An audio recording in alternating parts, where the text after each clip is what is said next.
Halo pendengar kisah, selamat datang kembali di channel kami yang membahas kisah kriminal yang benar-benar terjadi di seluruh dunia. Kami berharap semoga kalian semua dalam keadaan sehat walafiat dan dijauhkan dari mara bahaya. Hari ini kami akan membahas sebuah aksi pengeksekusian massal yang menimpa sebuah keluarga di Thailand pada tahun 2022. Yang mana ada seorang pria mengeksekusi seluruh keluarga sahabat kecilnya setelah menyimpan dendam bertahun-tahun. Dendam tersebut dipicu karena korban telah membuat ibunya dipenjara selama 25 tahun.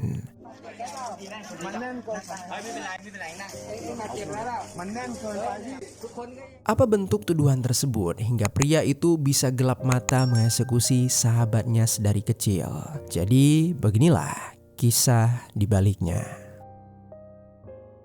Pada tanggal 4 Mei 2022, tepatnya di pukul 5 sore hari di wilayah Tambon Lat Sawai, Pathum Thani, Thailand, sebuah keluarga tengah bersiap untuk menyambut waktu makan bersama seorang tamu. Pemilik rumah yang bernama Saraut baru saja kembali dari pasar bersama istrinya Korawika dan putra mereka Puen. Mereka sebelumnya pergi untuk membeli berbagai bahan masakan.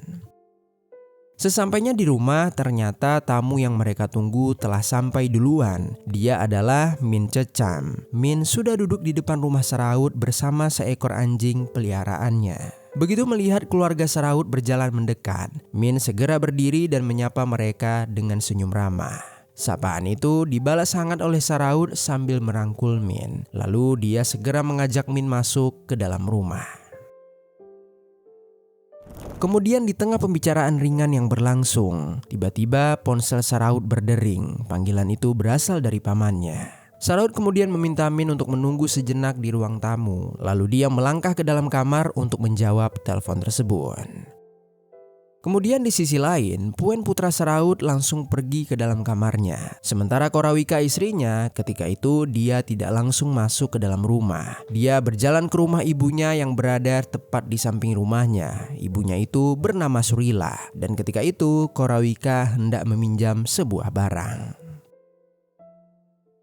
Kembali ke ruang tamu, di sana Min duduk sendirian. Pandangannya bergerak ke berbagai sudut rumah, seakan dia sedang memastikan keadaan sekitar.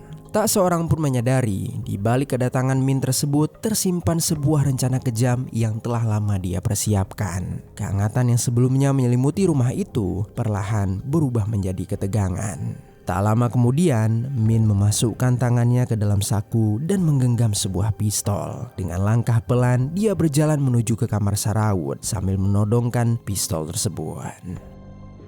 Tanpa ragu pintu kamar dibukanya. Saraut yang terkejut mendapati Min berdiri di ambang pintu hanya sempat bertanya apa maksud Min. Namun Min tidak menjawab. Dalam hitungan detik, dia langsung menarik pelatu pistol tersebut secara berulang kali. Saraut langsung terjatuh setelah tubuhnya dihantam timah panas secara bertubi-tubi.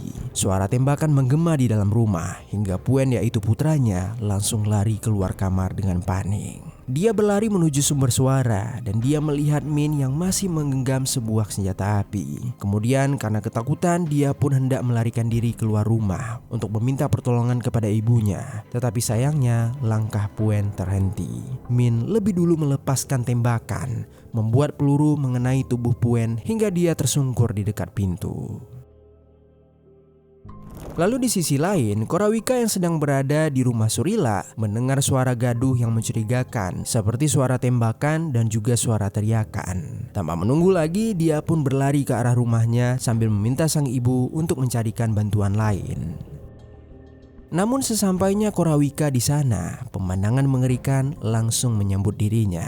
Jasad Puen tergeletak di ambang pintu dengan tubuhnya yang telah bersimbah cairan merah. Korawika seketika gemetar dan nafasnya tercekat. Dia menoleh ke arah ruang tamu dan melihat Min berdiri sambil menodongkan sebuah pistol ke arah dirinya. Min di saat itu mengancam Korawika untuk tidak berteriak. Sambil menangis, Korawika mempertanyakan apa kesalahan dari keluarganya hingga membuat Min tega melakukan hal sekejam ini. Min tetap memilih diam. Tatapannya kosong seolah telah banyak rasa sakit yang sudah lama dia pendam. Korawika berlutut di samping tubuh Puen. Dia merasakan seluruh dunianya telah runtuh setelah melihat cairan merah menggenang di sekitaran tubuh putranya. Di momen itu Korawika benar-benar kehilangan akal. Dia seperti tidak lagi memperdulikan keselamatannya sendiri. Dia tampak merasa seolah hari itu juga akan menjadi hari terakhirnya. Dan benar saja, keheningan itu kembali pecah. Min menarik pelatuk pistolnya dan melepaskan beberapa peluru hingga membuat tubuh Korawika pun terjatuh ke atas lantai. Dalam sekejap Korawika mengejang dan kemudian tewas meregang nyawa. Setelah suara tembakan mereda, suasana rumah mendadak sunyi. Beberapa saat kemudian terdengar dering ponsel dari dalam kamar Sarawut. Min melangkah menuju sumber suara tersebut. Dia mengambil ponsel yang tergeletak di samping jasad Sarawut lalu mengangkat panggilan tersebut. Dengan suara datar dia mengatakan kalau Sarawut tak lagi bisa menjawab telepon karena dia telah dieksekusi. Min pun memutuskan panggilan tersebut. Tak lama berselang, Surilak pun tiba di rumah itu dengan membawa sejumlah warga. Tanpa merasa takut, mereka langsung masuk ke dalam rumah dan mengepung Min yang ternyata terlihat pasrah dan tidak melarikan diri. Min kemudian beberapa kali mendapatkan pukulan dari para warga. Lalu beberapa orang lainnya menghentikan aksi itu dan segera membawa Min ke kantor polisi terdekat. Kemudian di samping itu, Surilak hanya bisa menangis histeris ketika melihat jasad anak, menantu dan juga cucunya tergeletak tak bernyawa. Dengan bantuan para warga, dia akhirnya menghubungi ambulan untuk mengevakuasi para korban.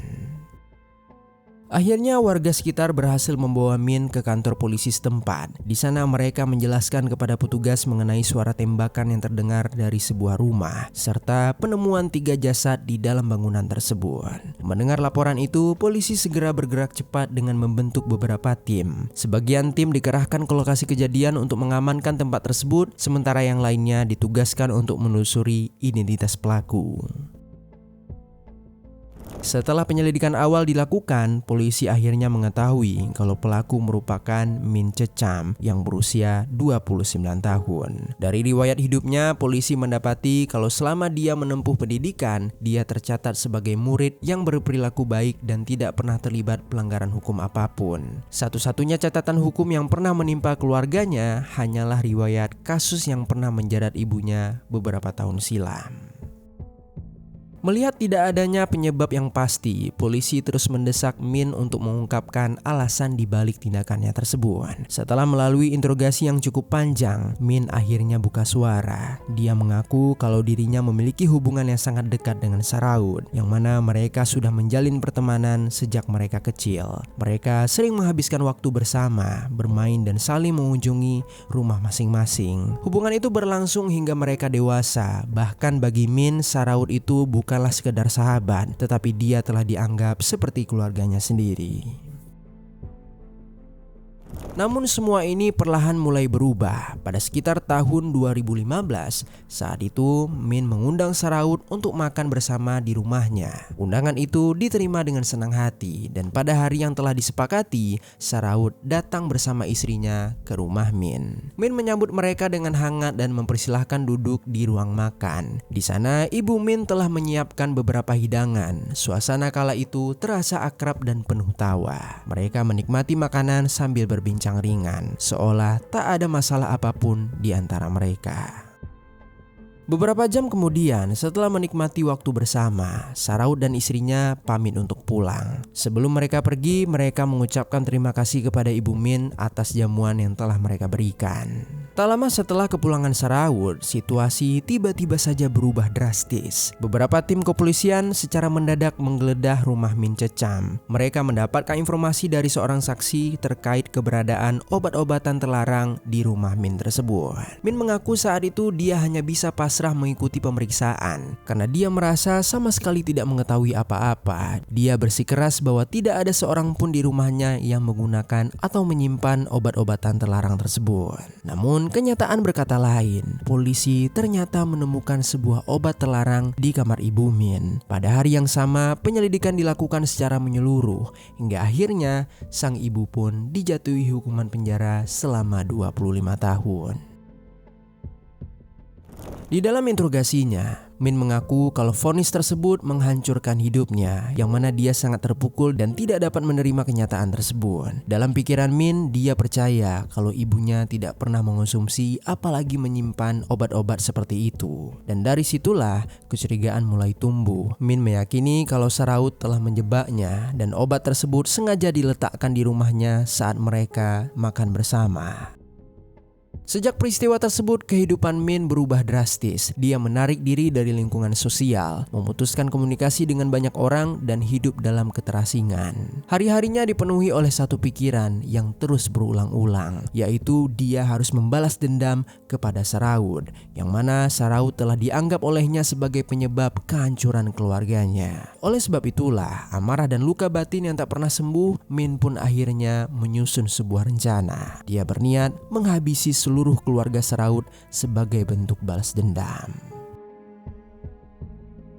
Setelah bertahun-tahun menghilang dari kehidupan sosial, Min kembali menghubungi Saraut dan mengajaknya untuk makan bersama. Tanpa rasa curiga, Saraut menerima ajakan tersebut. Pada hari yang telah ditentukan, Min datang ke rumah Saraut menggunakan sebuah taksi. Dia ketika itu ditemani oleh seekor anjing peliharaannya. Sesampainya di sana, dia menunggu kedatangan Saraut sembari menyiapkan tekadnya untuk melancarkan aksi yang telah lama dia rencanakan. Tak sampai 10 menit berselang, Saraut pun tiba di rumah. Min langsung menjalankan rencana kejinya hingga menewaskan Saraut beserta istri dan putranya.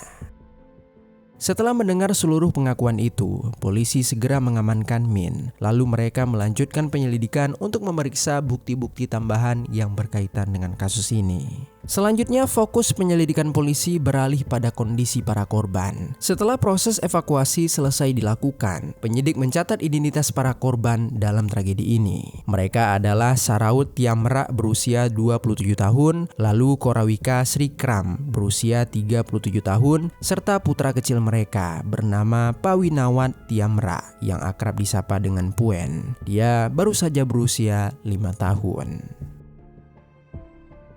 Berdasarkan keterangan warga sekitar dan kerabat dekat korban, keluarga ini dikenal sebagai keluarga yang hangat, harmonis, dan jauh dari konflik. Saraut diketahui sebagai sosok ayah yang penyayang sekaligus pekerja keras, sementara Korawika digambarkan sebagai ibu yang penuh perhatian dan sangat protektif terhadap putranya. Kehidupan mereka sering diwarnai kebersamaan, terlebih pasangan tersebut membesarkan putra mereka secara bersama-sama dengan pola asuh yang sehat dan penuh kasih. Menurut pengakuan orang-orang terdekat, keluarga Saraut tidak pernah memiliki masalah dengan siapapun, sehingga tragedi yang menimpa mereka benar-benar mengejutkan banyak pihak yang mengenal kehidupan keluarga ini secara dekat. Sementara itu, di sisi lain, petugas forensik kepolisian bersama dokter dari Rumah Sakit Bumibol melakukan pemeriksaan menyeluruh terhadap jenazah ketiga korban. Mereka mengungkapkan bahwa para korban ditembak berkali-kali. Saraut ditemukan dengan 10 luka tembak di dalam kamar. Korawika mengalami 5 luka tembak, sedangkan Puen ditembak sebanyak 7 kali. Lalu selain itu, polisi juga mengamankan 2 senjata api yang diduga digunakan oleh pelaku, yakni pistol Glock model 19 dan Glock model 26.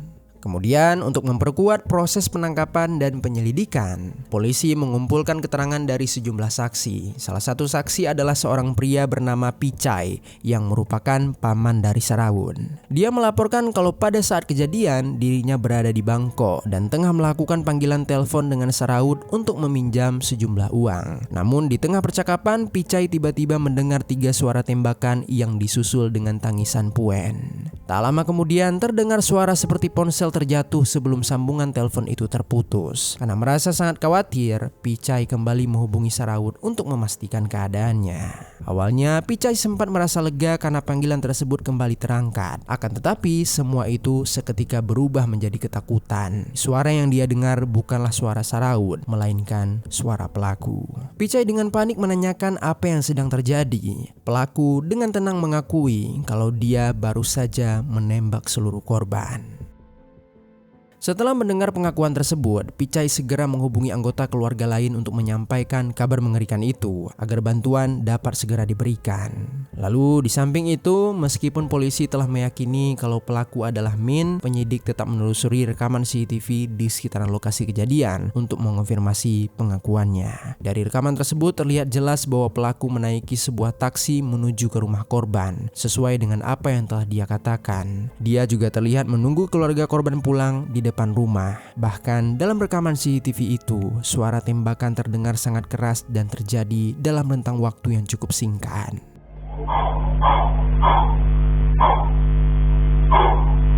Berdasarkan rangkaian bukti fisik, rekaman CCTV, serta keterangan para saksi, kasus ini pun diserahkan ke tahap persidangan. Singkat cerita, jaksa pun menilai kalau jumlah korban yang mencapai 3 orang itu merupakan faktor yang akan memberatkan hukuman untuk pelaku. Oleh karena itu, pengadilan memutuskan bahwa pelaku dijatuhi hukuman penjara seumur hidup atas perbuatannya tersebut. Kasus ini meninggalkan kehampaan yang tak lagi pernah tergantikan bagi keluarga besar korban. Dalam sekejap, sebuah rumah kehilangan seluruh penghuninya, hanya menyisakan luka yang begitu dalam. Terlebih bagi Surila yang berada di lokasi kejadian, dia harus menelan kenyataan pahit kehilangan seorang anak, seorang menantu, dan seorang cucu dalam waktu singkat. Kejadian ini bukan sekedar duka, melainkan runtuhnya seluruh dunia Surila. Tak ada lagi suara langkah kecil Puen yang berlarian, tak ada lagi kebersamaan keluarga Saraut di meja makan mereka. Yang tersisa hanyalah sebuah kenangan dan juga luka yang akan terus hidup bersama waktu. Dari tragedi ini tersimpan pelajaran pahit yang seharusnya menjadi peringatan bagi siapapun. Dendam yang disimpan dalam diam hanya akan melahirkan suatu kehancuran. Kecurigaan tanpa bukti jika dibiarkan berlarut-larut tanpa komunikasi dapat mendorong seseorang pada keputusan fatal yang merenggut nyawa tak bersalah. Dalam faktanya, kasus serupa masih terus terjadi, di mana eksekusi dan kekerasan berakar dari sebuah dendam, cemburu, amarah, atau luka batin yang seharusnya bisa diselesaikan dengan pikiran jernih. Meskipun semua itu sering bermula dari hal yang tampak sepele, kenyataannya seseorang seringkali gelap mata untuk menyelesaikannya. Pada akhirnya, kekerasan selalu memilih jalan paling kejam melalui menghilangkan nyawa, sekaligus merenggut masa depan yang seharusnya masih panjang. Untuk itu mari sama-sama kita doakan semoga korban mendapatkan kedamaian di tempat selanjutnya, serta untuk keluarga yang ditinggalkan, semoga mereka diberikan kekuatan agar dapat bertahan menghadapi hari-hari yang tak lagi sama. Sekian kisah hari ini, semoga ada pelajaran baik yang dapat kita ambil.